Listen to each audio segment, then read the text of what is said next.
Hello everybody, Kevin here, Rafton94. Welcome back to the channel, and today we're back with another monthly update video, and today we're all going to be talking about the games we're going to be checking out this month, July.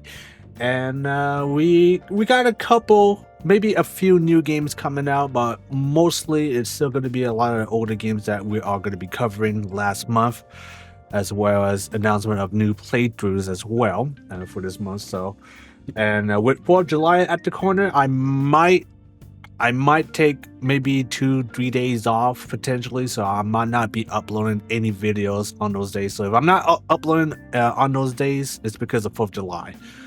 So without further ado, let's get this started, and let's see what games we're going to be checking out. So right off the bat, you probably have noticed we have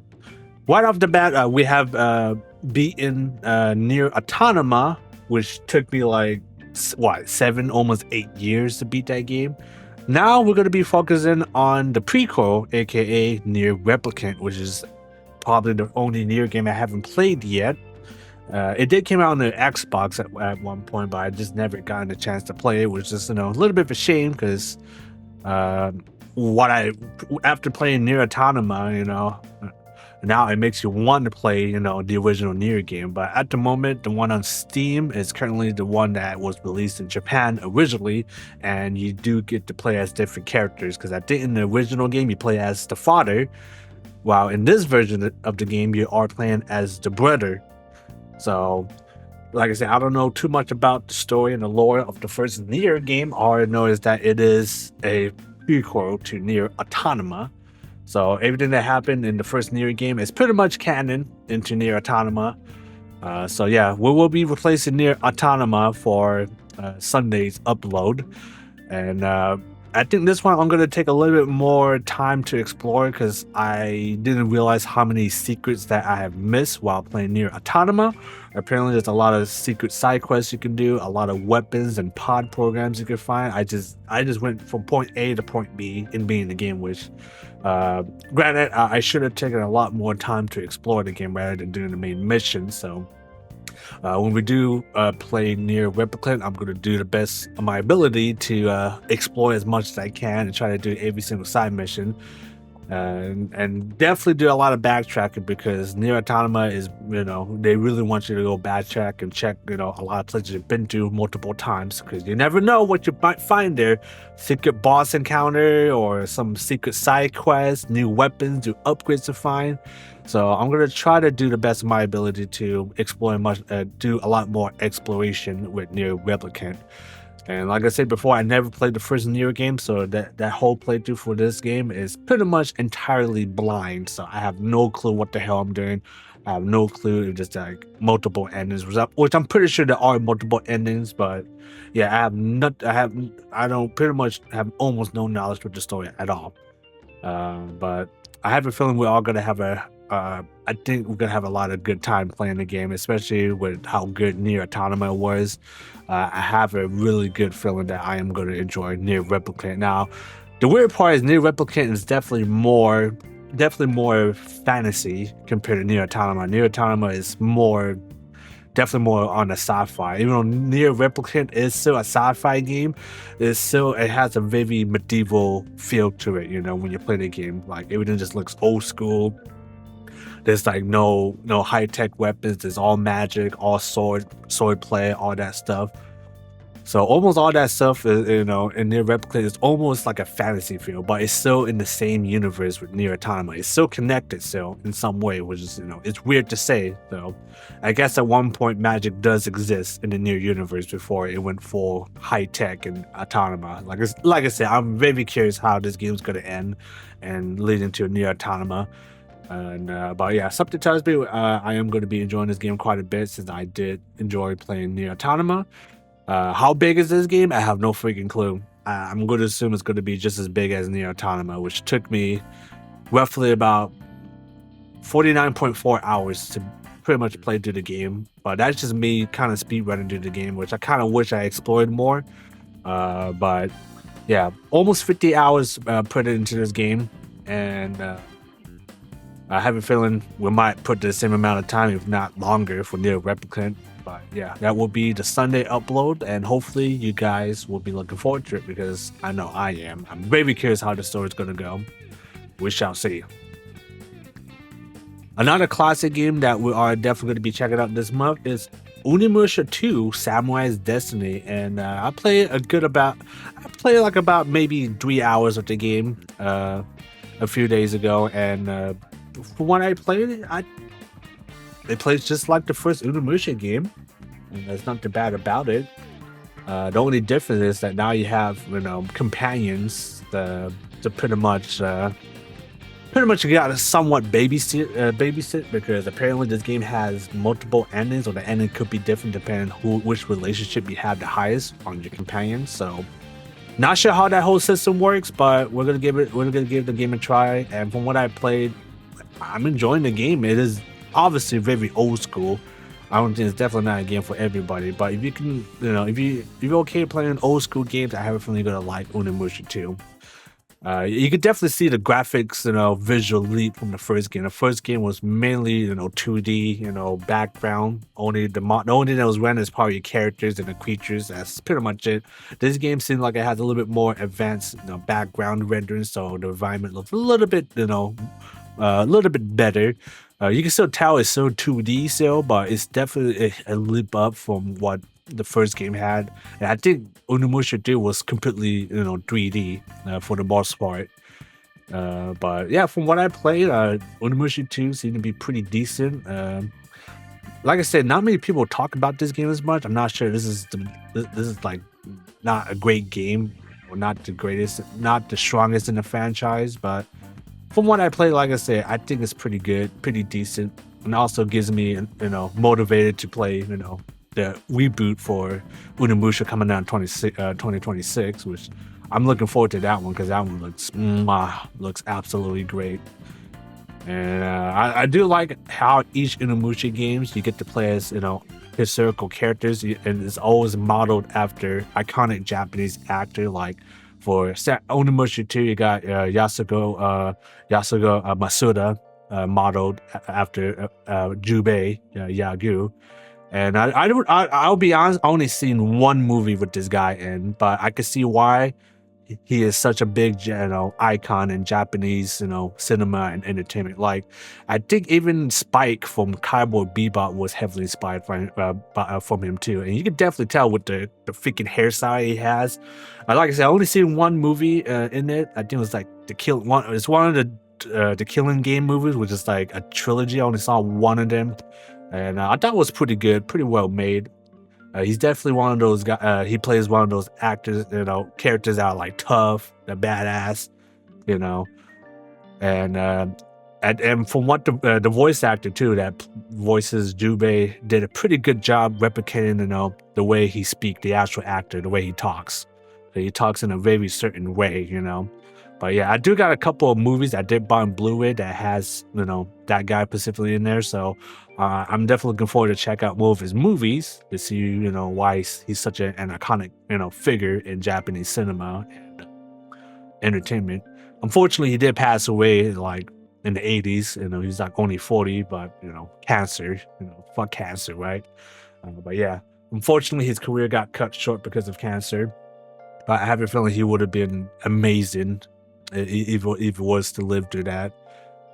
But unfortunately, at least his legacy is still carrying on into Onimusha 2 and forward on. And now we got the new Onimusha game coming out. You got modern Musashi after Toshio Mifune, which I think is a great choice because one, Mifune already played as that character as Musashi in the Samurai trilogy, so already that was a good damn call already.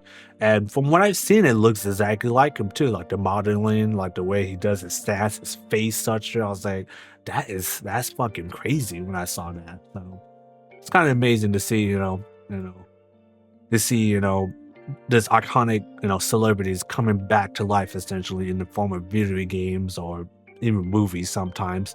If you do it right, and of course you do it with respect, of course, and with consent. Expect to see some more Onimusha 2 this month.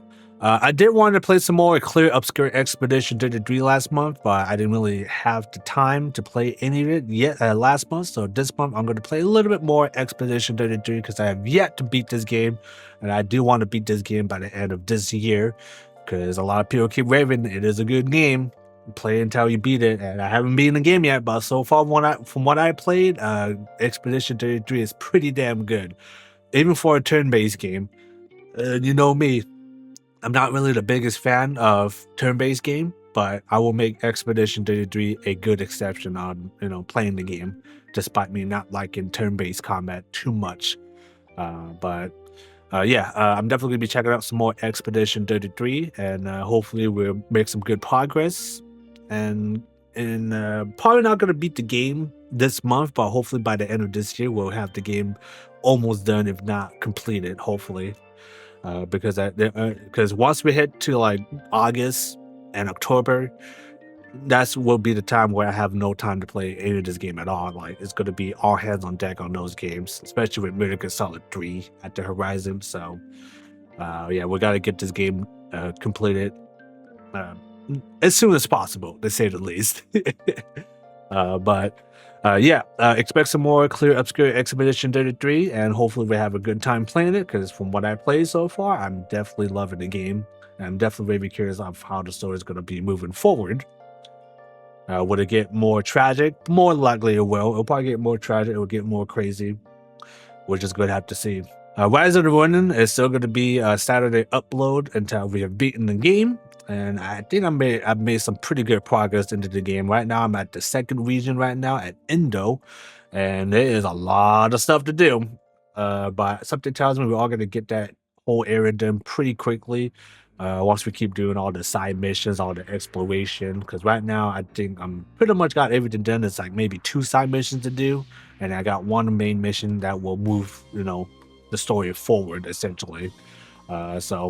I'm not gonna try to, explore everything, because if I explore everything and I did the main mission, I gotta go to those places back and forth. So I'm probably gonna at least some places unexplored, until I have to go there personally, when I start doing the main mission. So we might end up doing the main missions in the next episode for Saturday. So stay tuned for that, and hopefully you guys will be looking forward to it. And I think it is also time to check out Ninja Gaiden 3, which is regarded as the worst Ninja Gaiden installment in the entire franchise. Even a personal friend of mine has warned me about this game being absolute shit.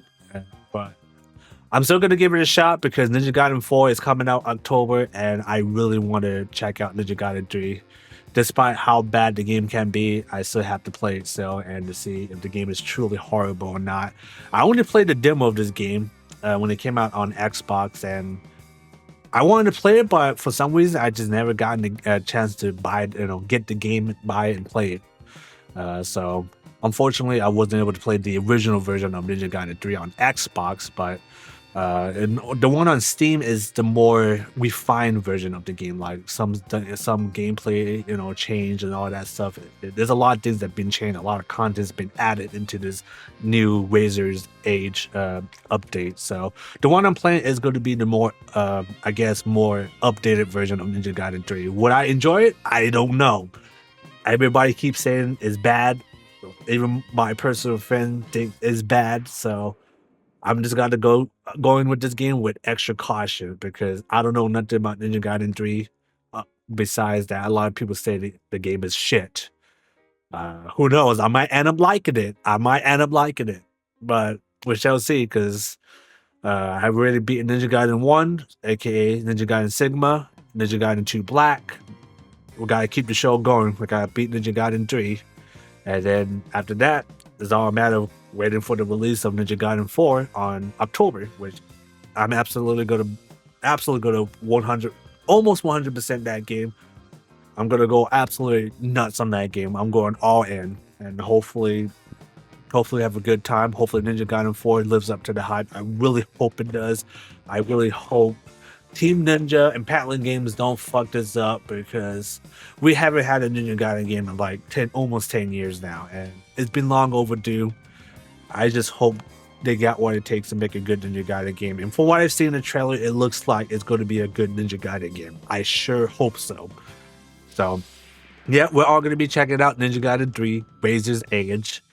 And hopefully I don't break my controller in this one, because apparently the difficulty scale in this game is absolutely ridiculous. So we're just gonna have to see once we play the game. Hopefully I don't break my controller. Hopefully I actually enjoy the game. We shall see.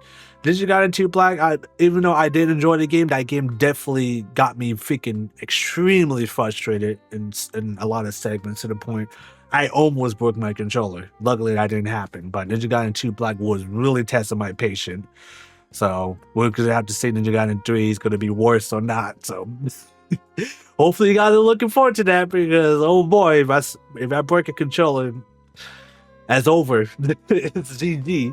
We're also going to be wrapping up our playthrough for Doom: The Dark Ages. We're like maybe a couple of chapters away from being in the game, so we are pretty much close to being in the game. I got almost pretty much all the collectibles collected, all the power-ups, all the good stuff.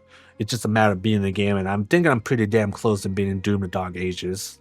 But once I be in that game, it's just a matter of when that story DLC comes out. So pretty much once I complete the game, Dark Ages playthrough is going to be put on hold until the DLC for the campaign comes out. Once that comes out, we will come back and play it again. But like I said before, we are pretty close to being a Doom Dark Ages, so I might just power through it and just beat the whole game in one day. I think that's exactly what I'm going to be doing.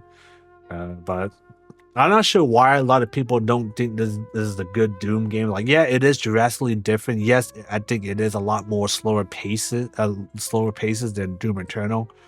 But I don't think Doom: The Dark Ages is not really a bad game. I think it's actually a pretty decent. It's one of the most recent, decent games they ever released in the AAA market. But it's also a little bit sad that this game didn't really sold well as well, and I think it's mainly due to the fact that the game was $70 plus, coming out almost the same day as Clair Obscur Expedition 33 at a lower price. So pretty much, I think the Doom Dark Ages came out on pretty bad timing, in my opinion. And it's a bit of a shame, because like I said, Doom Dark Ages is actually a pretty good game. But yeah, like I said, people have their own opinions, and I will understand from this perspective. I do understand from this perspective that a lot of people probably think this is a downgrade from Doom Eternal, Doom 2016. Me, in my personal opinion, I think all three Doom games are good in their own way. They all have their own different gameplay style, the music, the way the level design is. Like Doom 2016 was more of a classic shoot 'em up. Doom Eternal, you are extremely fast.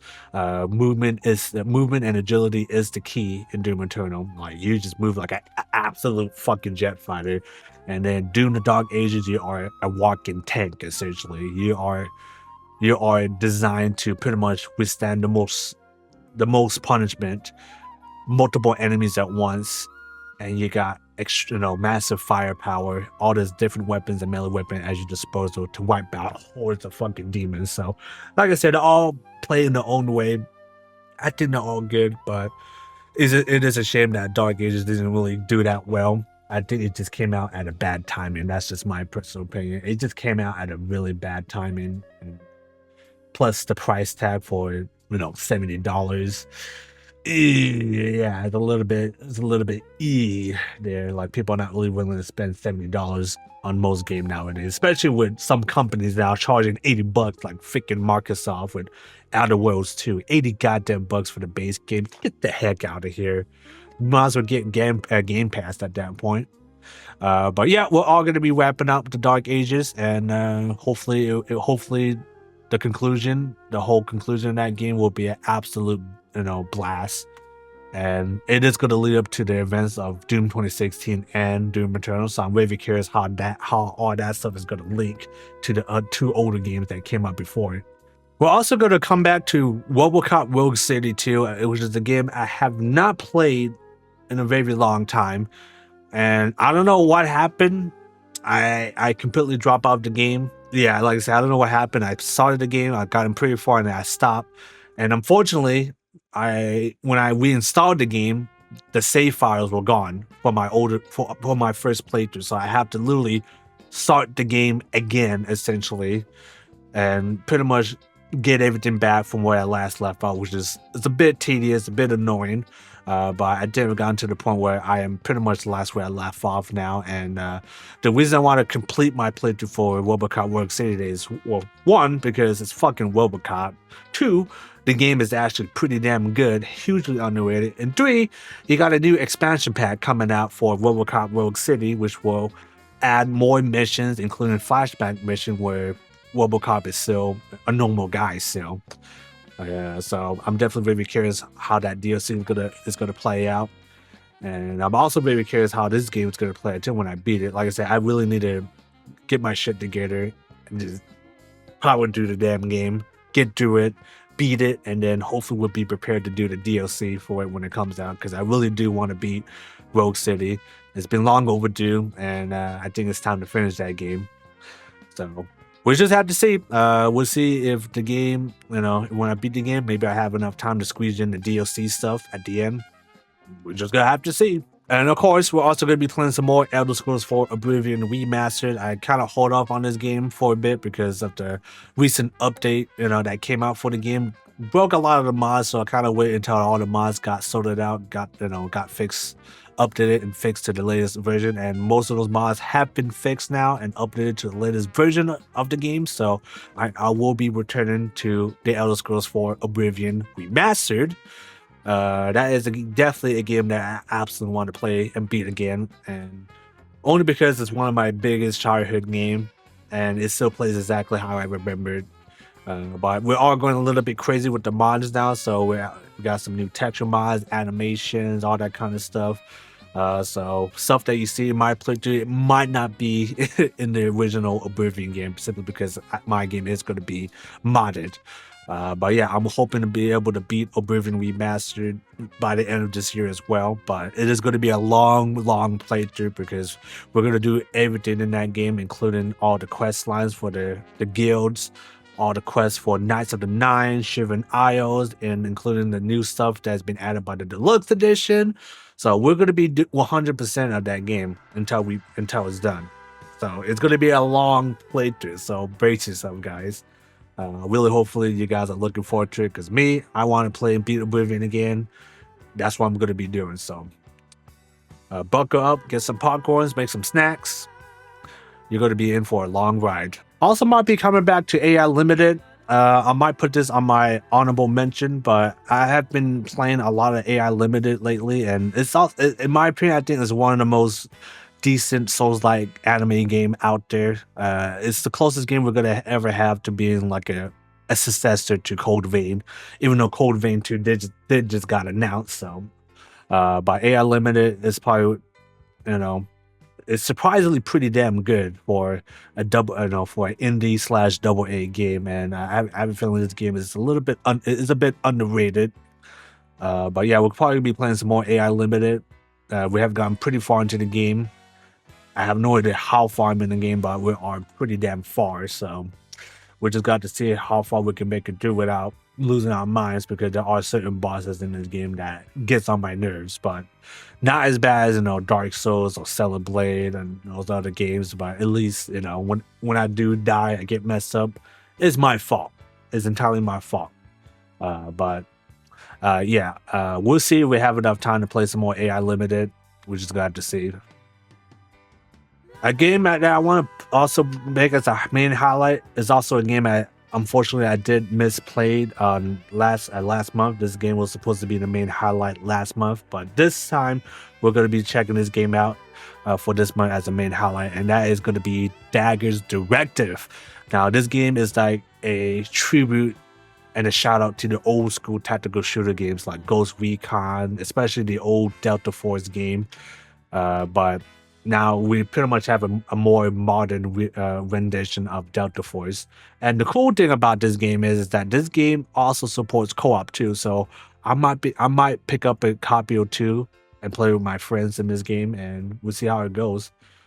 Because right now, Dagger's Directive came out early access, and it's not really getting too much traction. So I want to, put this game into the spotlight so that way more people know about it.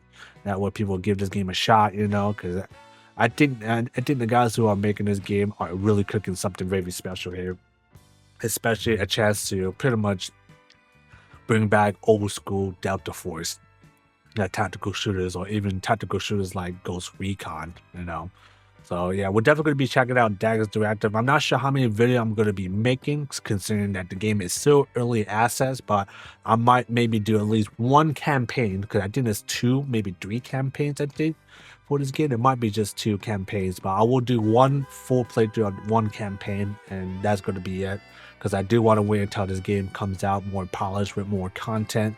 But like I said, I'll definitely be looking forward to trying and giving this game a chance to see how it is. There's also a couple of games out too I want to iron out as well, and that includes Half-Life 2 RTX, which has been in the list for a very, very long time, and I never gotten a chance to play it. So hopefully this time I have the time to play Half-Life 2 RTX. Unfortunately, it's only like maybe 2-3 levels. I think there's only 2-3 levels, and that's pretty much it. It's not the full game of Half-Life 2 and RTX, but we're definitely going to be checking out to see the capability and the potential that this has when they do release, like when they do remaster all the maps in this game. And the last but not least, Mortal Kombat 1. We're gonna give this game a big farewell, because the game pretty much has no it's pretty much the content any updates for this game is pretty much over. So there's like only 2 characters, no 3. I think two maybe 3 characters we have to play for the DLCs to pretty much wrap up our playthrough for Mortal Kombat 1. And it's kind of shame what has happened to the Mortal Kombat franchise, because I think truly the last good MK game will have to be MKX.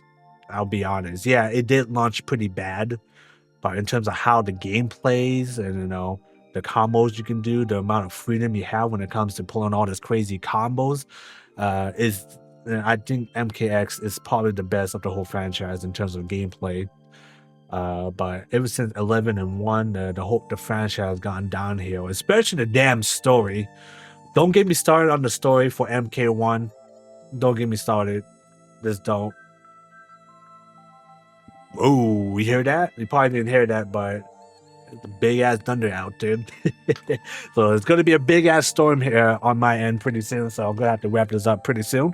But yeah, it's just a shame what Mortal Kombat has gone through. I think the first half of the storyline for MK1 was pretty decent until they went to the stupid Marvel multiverse storyline. And yeah, we know how this multiverse storyline goes, because I don't know. I'm just sick and tired of seeing multiverse. I get it. You could make good things with multiverse, but I'm just so tired of seeing it now. I'm just sick. Anything that has multiverse stuff, it is over. It's a big turnoff for me. And MK1 unfortunately went with that route. The story expansion for Chaos Reign, absolutely terrible. The worst story DLC, perhaps the worst storyline in all the whole Mortal Kombat franchise. I could be wrong. Maybe Special Forces Mortal Kombat still takes the cake as being the worst MK game. But man, MK1 story, absolute fail, man. And I really hope NetherRealms will get their shit together and make great fighting games again. Like, I don't know what they got cooking. Injustice 3, Mortal Kombat 2, I don't freaking know. But they gotta step up the game and and stop and get better writers. First of all, get better story writers, write better stories, because holy shit. But yeah, even though the game has a lot of flaws, I did enjoy my time playing Mortal Kombat 1. It's definitely probably one of the best looking Mortal Kombat games. It's kind of weird because I still think MK11 still looks pretty damn good, if not looks better than MK1. But MK1 looks pretty damn good too. So I have to give them props. The game looked absolutely amazing. The animations for all these characters are great. The fatalities are brutal as always. Like, it's just a shame that we're never going to see Combat Pack 3 for this game. But hopefully they knock it out of the park with MK2, Injustice 3, or whichever game they're cooking up. You just have to see. But yeah, stay tuned for the finale videos for MK1. And like I said, hopefully NetherRealms will get this shit together and make good fighting games again. All right, guys, I think I'm going to stop it here for now. I've been ranting on for far too long. I am going to put a whole bunch of games in the list below as honorable mentions. Those are games that I might be able to have time to play, might not. We shall see. But there we have it. That is going to be the highlights of the games that we're all going to be checking out for July. Oh, and I forgot one more game that we're going to be checking out July is a new game too. It's called Wochang Fallen Dynasty, I think, Fallen Feathers, I think, some shit like that. Let me check. Fallen Feathers. Okay, yeah, we're going to be checking out Wochang Fallen Feathers. It is a new Souls-like game from China. Believe it or not, China has been cooking up some freaking good games lately, and I have a feeling Wochang is going to be one of those games that might be actually be good. So it is another Souls-like game based in Chinese, location, methodologies, history. And from what I've seen, this game has a lot of potential, and the game looks actually pretty good. It looks pretty damn good. Let's see if it lives up to the hype. I really hope it does, because from what I've seen in all the trailers and gameplay clips, the game looks actually pretty damn good. So I'm really hoping Wochang will knock it out of the park. Now, granted, this game is going to come out a little bit later, around July 23rd, so it's going to be a little bit late. A little bit later on July, but granted, we're all going to be playing this game for July, so this will be a main highlight for July. So hopefully you guys are looking forward to it, because you know me, I'm always looking forward to some more hack and slash double feature with Souls-like mechanic type of game. So hopefully this game will knock it out of the park, and hopefully it does, because it looks pretty damn good. And you know what, we need more games from different countries. China, South Korea, shit, even India is getting into gaming too. So more different games from different countries, the better. Okay, looking forward to it. But yeah, other than that, guys, I'm gonna end here for now. Like I said, I've been ranting on for far too long, and I'm gonna end the video here for now. Hopefully you guys will have a fantastic 4th of July. I know I am going to be having a good 4th of July, because I am going to be taking a pretty good break for the most part. So like I said, I might not be uploading any videos in that time period. So from 4th of July to maybe Saturday. Sunday I might be off, but I might still upload some videos on Sunday. So if you don't see any videos on Friday and Saturday, that's because I'm taking a break from 4th of July. So but yeah, hopefully you guys are having a fantastic 4th of July. Stay safe out there, because it is going to get pretty crazy at that time. Fireworks, all that kind of crazy stuff. So have fun, within reason, of course. Have fun, hang out with the families and friends, watch a movie, cook out, all that kind of cool stuff, and just have a good time for 4th of July. But other than that, without further ado, before I head off, I want to give a big shout out to all the people who have been supporting my channel for this long, especially to the old guard and those who have subscribed to the channel recently. Without your guys' support, I wouldn't be doing this stuff at all.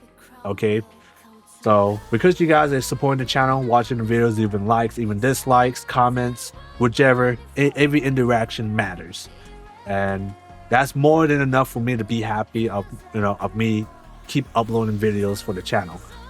That's the whole purpose. Keep you guys entertained. Maybe you're stuck in a certain part of on a game you love playing, and watching my videos help you get through that specific difficult part. The more the better.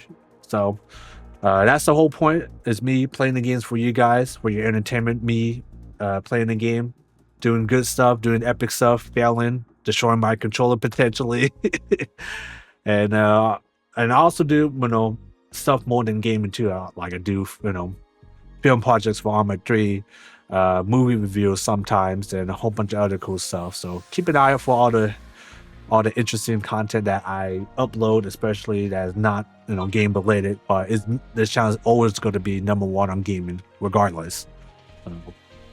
But yeah, like I said, without you guys I wouldn't be here, and for that, my heart, thank you for your guys' support, and I really, really mean it. I really appreciate it, because I wouldn't be doing this without you guys. So let's keep on going. Let's see if we can make to maybe 2,000 subscribers by the end of this year, maybe.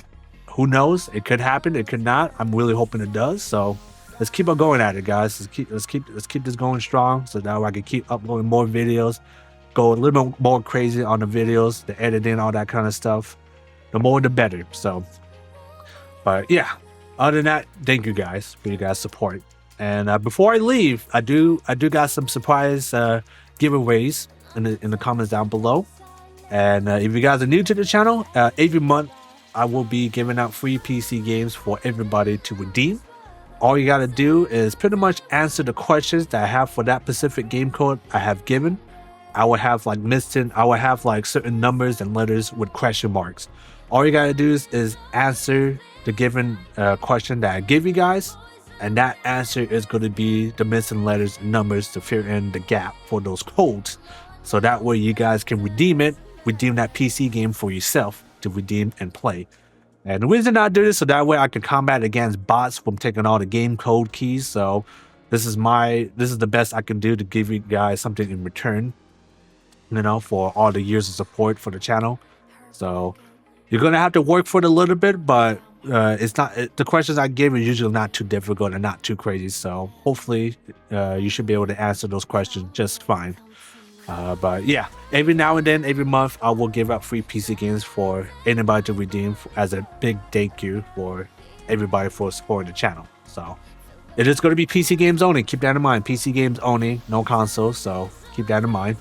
And the keys could vary from Steam, GOG, EA, Epic, etc.